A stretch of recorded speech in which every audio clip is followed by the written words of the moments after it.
Salve galera, seja bem-vindo a mais uma aula aqui no canal. Na aula de hoje nós vamos aprender a calcular mol. Na aula anterior nós introduzimos ali o conceito de constante de Avogadro, que é aquele número 6,02 vezes 10 elevado a 23. Tá? Isso é a nossa constante de Avogadro.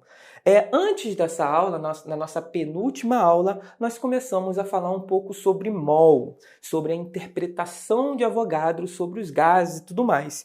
E foi quando nós citamos pela primeira vez a grandeza mol. O que é o mol? Mol é uma forma de medir quantidade de matéria. Mas o que isso significa? Existe uma relação entre mol e a constante de Avogadro. Que relação é essa? É a mesma coisa. 1 mol é a mesma coisa que 6,02 vezes 10 elevado a 23. Como assim? Não estou entendendo. Para a gente fazer uma analogia, para ficar bem claro essa relação entre mol e a constante de Avogadro, nós vamos fazer o seguinte. Existe uma forma que a gente utiliza no nosso dia a dia para expressar a quantidade 12. No caso, se eu tenho 12 coisas, 12 caixas, por exemplo, eu poderia expressar essa quantidade 12 da seguinte maneira. Eu tenho uma dúzia. Ok?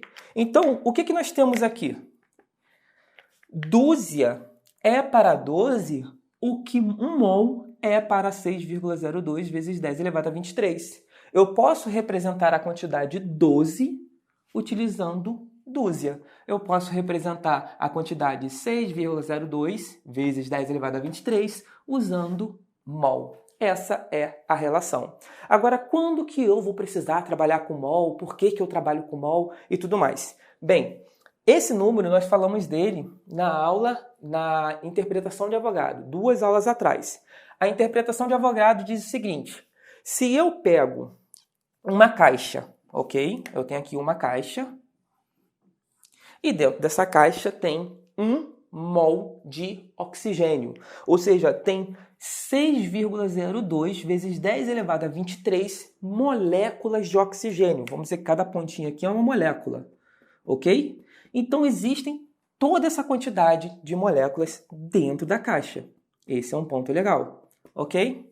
Agora, eventualmente, você pode se deparar com uma questão que fala o seguinte, olha só, dentro da caixa tem meio mol, ou seja, tem metade de 1 mol. Então, quanto que vai ter dentro dessa caixa? Vai ter metade de 6,02 vezes 10 elevado a 23. Da mesma maneira que a gente pode falar meia dúzia, eu posso ter meio mol. Meia dúzia é metade de 12, que é 6. Meio mol é metade de 6,02 vezes 10 elevado a 23, que é 3,01 vezes 10 elevado a 23. Cuidado que é só dividir por 2, né? Eu já vi muita gente errar isso. Quando eu divido por 2, eu vou cortar esse 2 com 6 e aqui não vai alterar. Não vai dividir isso aqui por 2 não, tá? Não cometa esse erro matemático, certo? Beleza. Tá, e quando que eu vou trabalhar com isso? Existe um ponto muito importante quando a gente fala de mol.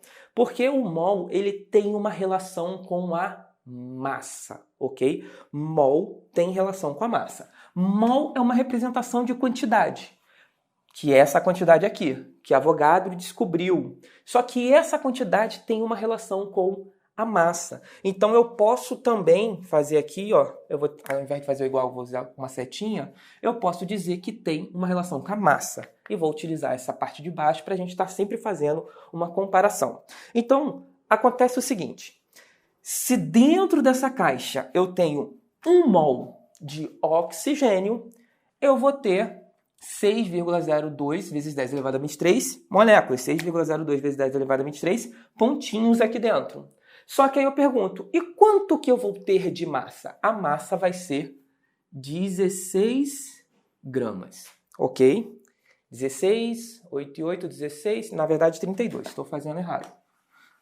Certo? 32 gramas, ok?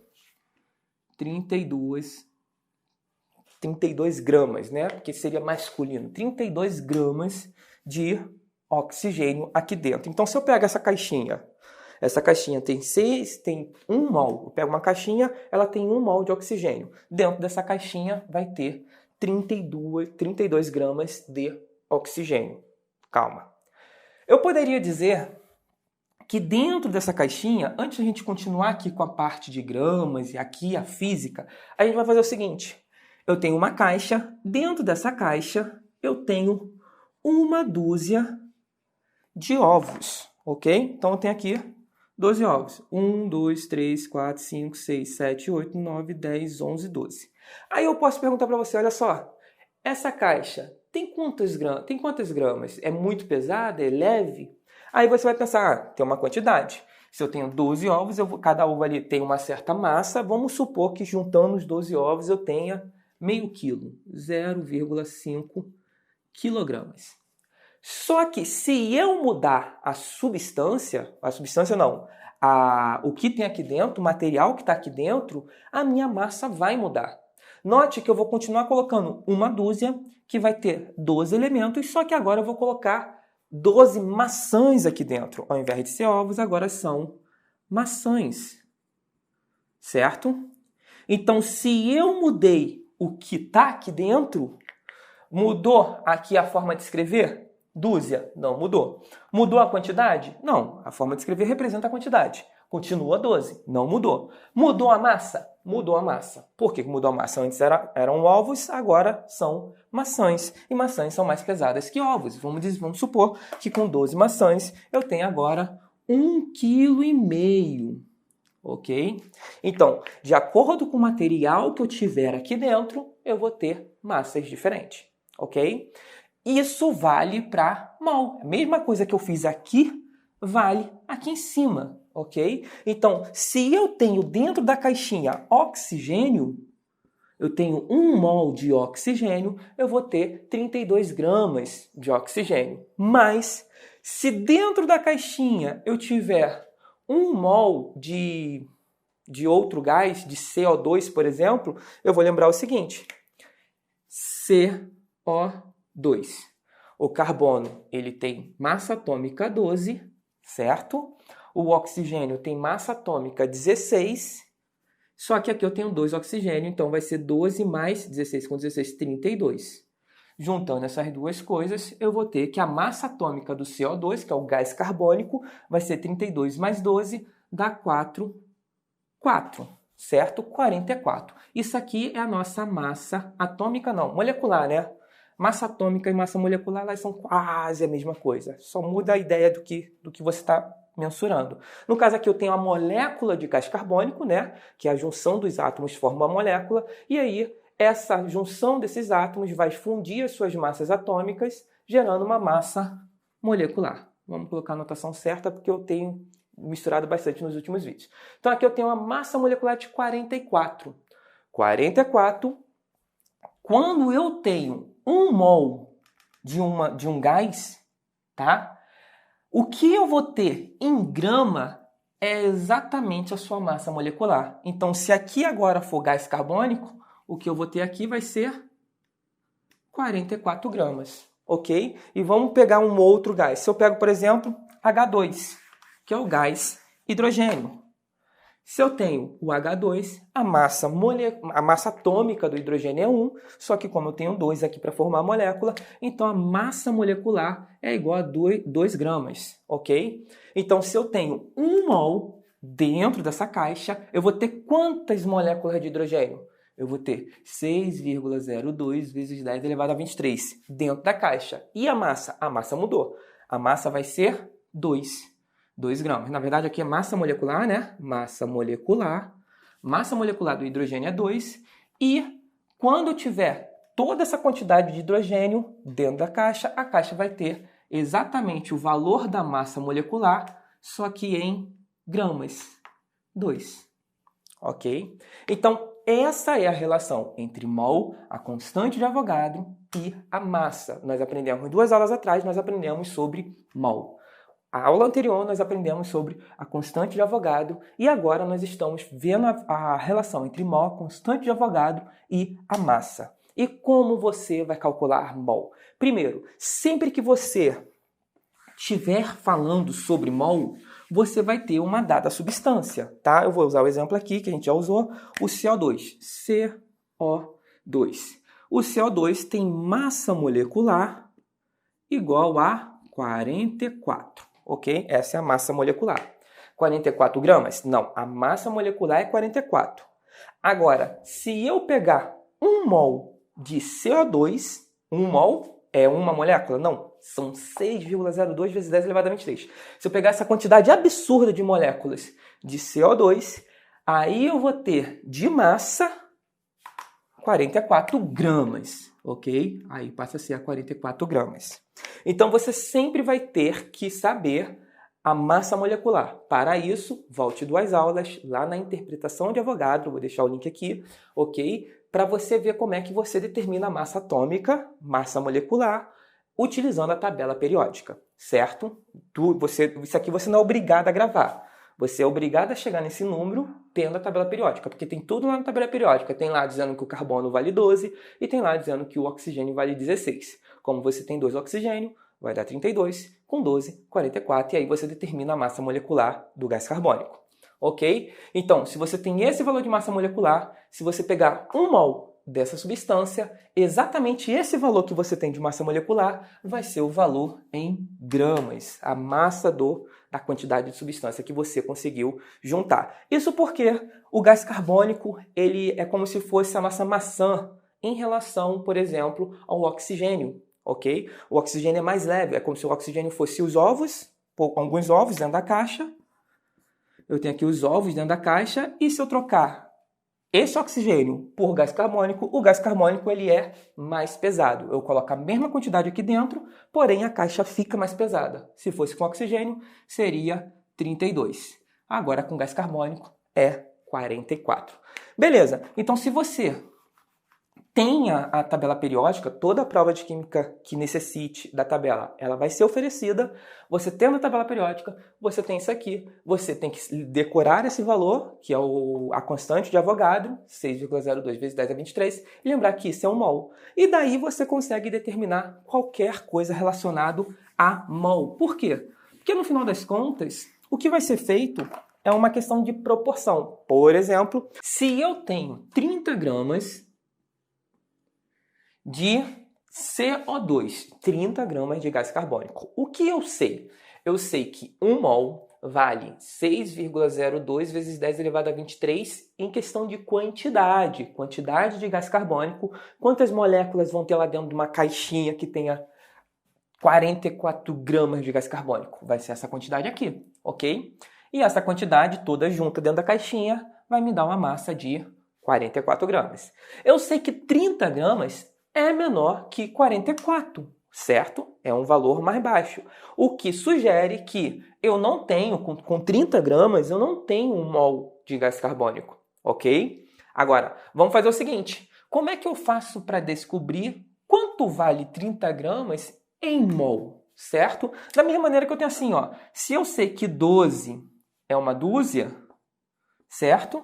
6 vale quanto? 6 é igual a 0,5 dúzia. Ou, se você preferir, 1 sobre 2 dúzia, que é meia dúzia, certo? Isso aqui é uma relação, existe uma relação de proporção entre essas coisas. Se eu baixei de 12 para 6, eu baixei para metade, então aqui a dúzia caiu para metade, meia dúzia. A mesma coisa vale aqui para o nosso mol, tá? Então, só que aqui eu não baixei para metade, eu saí de 44 para 30. Se eu fosse de 44 para 22, aí quantos mols eu teria? Meio mol. Como é que eu vou determinar a quantidade de mol com o valor 30? Eu vou fazer o seguinte. Eu vou colocar aqui, ó. Eu sei que 44 gramas, ele vale 1 mol. Tá aqui, ó. 1 mol. E o que eu posso fazer? Eu posso fazer uma regra de 3. A regra de 3 é aquela continha que serve para a gente determinar um valor através de proporção. Eu sei que essas coisas são proporcionais. Então, o que vai acontecer aqui? É só eu multiplicar cruzado. Lembrando, eu coloco grama debaixo de grama, mol embaixo de mol. O x aqui está representando o valor que eu quero encontrar. Aqui vai aparecer uma quantidade de mol, tá? Quando eu determinar o valor de x. Então, eu sei que 1 mol, vamos colocar aqui, ó, 1 mol está para 44 gramas, eu sei que 1 mol vale 44 gramas, X, que eu ainda não sei o que é, vai valer 30 gramas, ok? Então, eu multiplico o cruzado, eu vou ter o seguinte resultado. X vezes 44, tanto faz, você pode começar lá embaixo ou em cima, não vai fazer diferença. Vou pegar aqui, ó, X vezes 44 vai ser 44x. Isso vai ser igual, agora a outra, ó, 1 mol 1 vezes 30 dá 30. O que eu faço? X é igual a 30 dividido por 44. 30 dividido por 44, isso vai dar aproximadamente, vai ser igual, tá? 0,68. 0,68 o quê? X ele é mol. 0,68 mol. Então, é dessa maneira que nós determinamos o mol de uma substância. Você precisa saber quanto vale a massa molar, a massa molecular daquela substância. A massa molecular é a junção lá das massas atômicas que você tem através de uma tabela periódica. Agora, olha só como é que a coisa muda drasticamente. Se eu considero 1 mol de hidrogênio, 1 mol de hidrogênio vai ter 2 gramas. Está aqui, ó, 2. Vou colocar 2 aqui no lugar. E vamos supor que agora eu tenho uma caixinha com 30 gramas de hidrogênio. Aí eu pergunto, quantos mols tem ali? Note que 30 é 15 vezes maior que 2, certo? 15 vezes 2 dá 30. Então, se eu tenho uma caixinha com 30 gramas de hidrogênio, eu vou ter 15 vezes o valor real de mol. O valor de mol para o hidrogênio é 2. Então, se eu vou ter 30, a gente pode refazer essa conta. Eu vou colocar aqui no lugar, ó, do 44. Eu vou colocar 2. A conta é a mesma, continua sendo uma regra de 3, agora só que eu estou considerando 30 gramas de hidrogênio. E estou querendo saber quanto que isso vale em mol. Então, fazendo a continha aqui de novo, o que vai mudar aqui é x vezes 2. Aqui, ao invés de 44, vai ser 2. Quando eu pegar o 2 aqui e jogar para o outro lado, vai ser 30 dividido por 2. E no final eu vou ter 15. 15 mols, ok? Agora, o que é importante? Você perceber que se mudar a substância, vai mudar este valor, o valor da massa. Uma outra coisa que pode ser feita, que normalmente também é pedida nas questões que envolve mol, é o seguinte. Isso aqui, ó, a gente não usou esse valor. Por quê? A gente, em geral, vai fazer regra de 3, e a regra de 3 vai envolver ou mol ou grama. Vai sempre envolver 2. Mas ao invés de mol, eu posso perguntar em quantidade de partículas. Também vai continuar sendo uma regra de 3. Onde eu posso dizer o seguinte, ao invés de querer saber mol ou grama, eu posso perguntar quantas partículas vai ter. Ao invés de mol, eu vou dizer o seguinte, ó, eu tenho hidrogênio, que eu sei que a massa molecular vale 2. Dentro da caixa, eu vou ter 30 gramas de hidrogênio, tá? E ao invés disso, eu quero saber agora a quantidade de moléculas que está dentro da caixa. Quantidade de moléculas é usando o número de Avogadro. É ele que conta as moléculas. Então, o que eu vou fazer? É 6,02 vezes 10 elevado a 23. Isso aqui corresponde a 2 gramas. 1 mol corresponde a 2 gramas. 1 mol corresponde a 6,02 vezes 10 elevado a 23 em quantidade, em moléculas. Então, é só colocar aqui no lugar de mol. E aqui eu coloco x. Note que a conta vai mudar alguma coisinha aqui, mas o procedimento é o mesmo. Vai ser 30 vezes isso, x vezes isso. Depois vai pegar o 2, passar dividindo. E aí você vai chegar num valor, que vai ser um valor bem grande, né? Porque vai ter o 10 elevado a 23. Vai ser 6,02 vezes 30. Vai ser um número bem grande, tá? Mas por que ele é bem grande? Porque ele está contando as moléculas que vai ter em 30 gramas de hidrogênio. Espero que vocês tenham entendido. Basicamente, é assim que nós determinamos mol, através de regra de 3, tá bom? A gente se vê na próxima aula. Valeu!